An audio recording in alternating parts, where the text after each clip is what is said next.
Hey guys, welcome to my channel निकोड।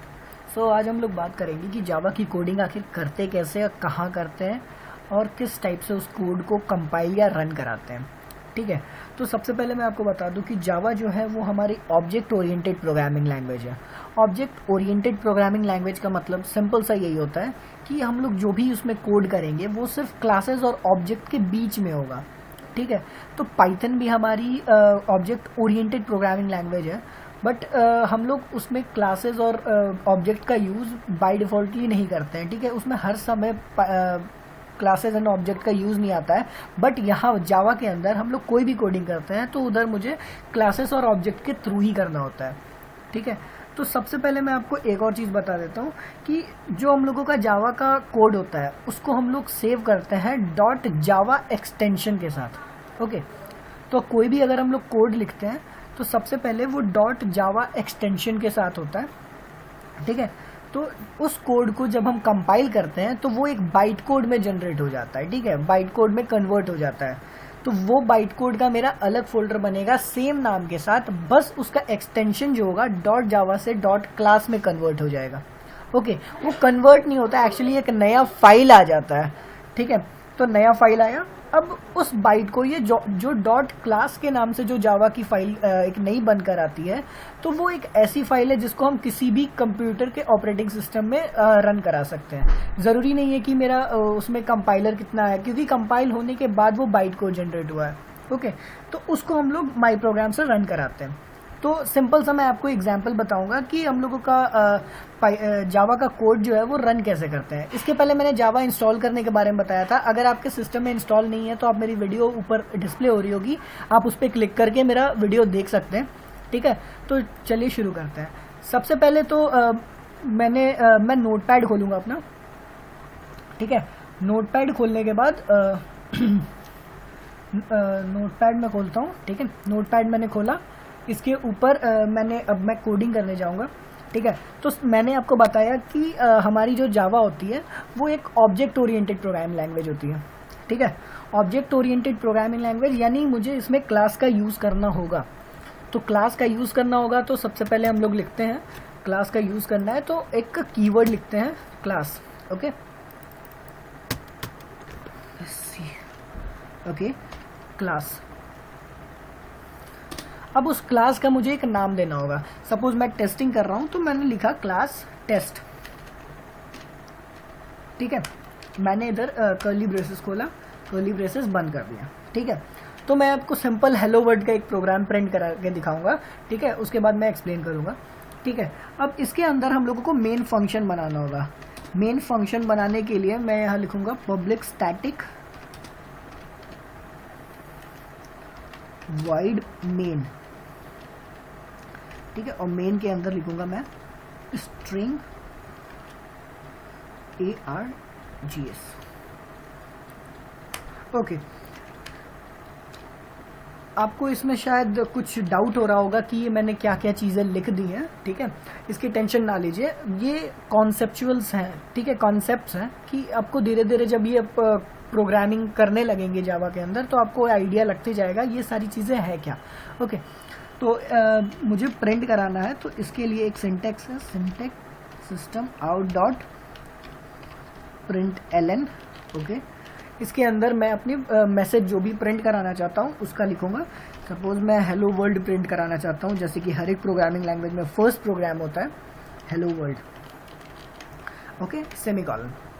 देखिए, आपको maximum similar लग रहा होगा, ये कुछ रिलेट अगर कर पा रहे हैं तो सी लैंग्वेज में भी कुछ इस तरह का होता है। यहाँ पर हमें प्रिंट ln के जगह प्रिंट f लिखना होता है। ठीक है, और यहाँ पर सिर्फ हमें वॉइड मेन फंक्शन लिखना होता है। ओके, ये स्ट्रिंग arg ये सारी चीज़ें नहीं लिखनी होती है, पब्लिक स्टैटिक का यूज़ नहीं करना होता है, क्लास टेस्ट नहीं करना होता है। ठीक है, तो बहुत सारी प्रोग्रामिंग लैंग्वेज है एज सिमिलर, ये ऐसी दिखती है। ठीक है, अब मैं इसे सेव करके रन करके बताता हूँ कि ये रन होने के बाद कैसा दिखेगा, कैसे रन होता है। ओके, ठीक है, फिर मैं इस फाइल को एक सेव करता हूँ। ठीक है, फाइल को मैं सेव करूँगा। मैं डेस्कटॉप पे एक मेरा जावा कोड के नाम से मैंने बनाया है जो कि आइटम खाली है। ठीक है, इसके अंदर कुछ भी नहीं है, तो अब मैं इस पर p1 के नाम से सेव करता हूँ। p1.java के नाम से मैंने सेव कर दिया। अब ये p1.java के नाम से सेव हो गया। ओके, अब मैं इस कोड को रन करना चाहता हूँ। अब इस कोड को रन करने के लिए हम cmd खोलेंगे, कमांड प्रॉम्प्ट खोलेंगे। कमांड प्रॉम्प्ट खोला मैंने। अब कमांड प्रॉम्प्ट खोलने के बाद अभी मैं एडमिन पे हूँ, तो मुझे अपनी डायरेक्टरी चेंज करनी होगी। ठीक है, तो डायरेक्टरी चेंज करने के लिए मैंने लिखा cd डेस्कटॉप। ठीक है, अब मैं क्या हुआ, डेस्कटॉप पे क्या मैं फॉरवर्ड हो गया। ठीक है, अब डेस्कटॉप के अंदर मेरी फाइल है जावा कोड के नाम से। ओके, तो अब उस फाइल के अंदर जाना है, जावा कोड। ठीक है, अब मैं जावा कोड के अंदर पहुंच गया है। ठीक है, अब जावा कोड के अंदर मैंने सेव करके रखा है p1.java को। ठीक है, अब मुझे इसे कंपाइल करना है। तो जैसा कि मैंने बताया था कि कंपाइल करने के लिए हमें एक कमांड लिखना होगा, जावा सी, यानी जावा सी मतलब जावा कंपाइल, और प्रोग्राम का नाम p1.java। ओके, जब मैं इसे एंटर करूंगा तो आप देख सकते हैं यहाँ पर कोई एक्शन परफॉर्म नहीं हुआ है, यानी मेरा जो कोड है ये कंपाइल हो चुका है।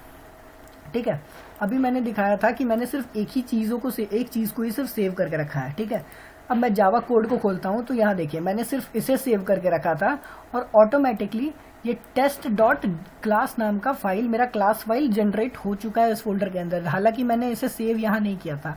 जब मैंने इसे कंपाइल किया तो ये ऑटोमेटिकली सेव हो गया यहाँ पे। ओके, अब मुझे आप मेरा कोड देखिए, तो मैंने कोड में क्लास का नाम जो है वो टेस्ट रखा है। अब मुझे इस क्लास टेस्ट को ही रन कराना है। ठीक है, इस क्लास टेस्ट को इसलिए रन कराना है हमें क्योंकि यहाँ पर इसके अंदर हमने मेन फंक्शन दिया हुआ है। ओके, ठीक है, अब मेन फंक्शन वाले को रन कराना है। अगर रन कराना है तो मुझे कंपाइल होने के बाद लिखना होगा जावा टेस्ट बस।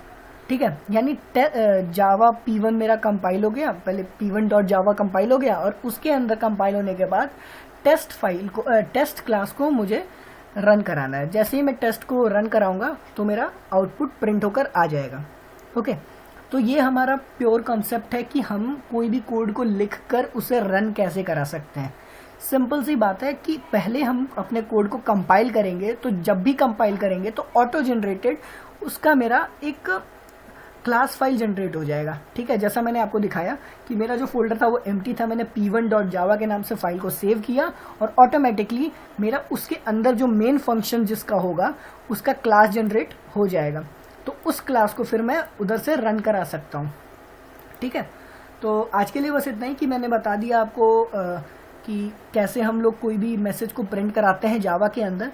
आप पाइथन का देख सकते हैं, पाइथन में हम सिर्फ एक स्टेटमेंट से प्रिंट हेलो वर्ल्ड लिख देते हैं फंक्शन के अंदर, पैरेंथेसिस के अंदर, तो हमारा वो मैसेज प्रिंट हो जाता है। ठीक है, अगर आप पाइथन सीखना चाहते हैं तो पाइथन की पूरी सीरीज मैंने बना के रखी है, आपको ऊपर लिंक मिल जाएगा, आप उधर से भी देख सकते हैं। ठीक है, और इस जावा की पूरी सीरीज में कवर करूंगा कि जावा आप स्टार्टिंग से लेकर एंड तक कैसे ऑपरेट करना सीख जाएंगे, और ये कोर जावा, एडवांस जावा का मैं अलग अलग प्लेलिस्ट में बनाऊंगा। ठीक है, तो आज के लिए बस इतना ही। अगर आपको वीडियो पसंद आया तो लाइक करिएगा, शेयर करिएगा और सब्सक्राइब करिएगा ज़रूर channel. Thank you so much.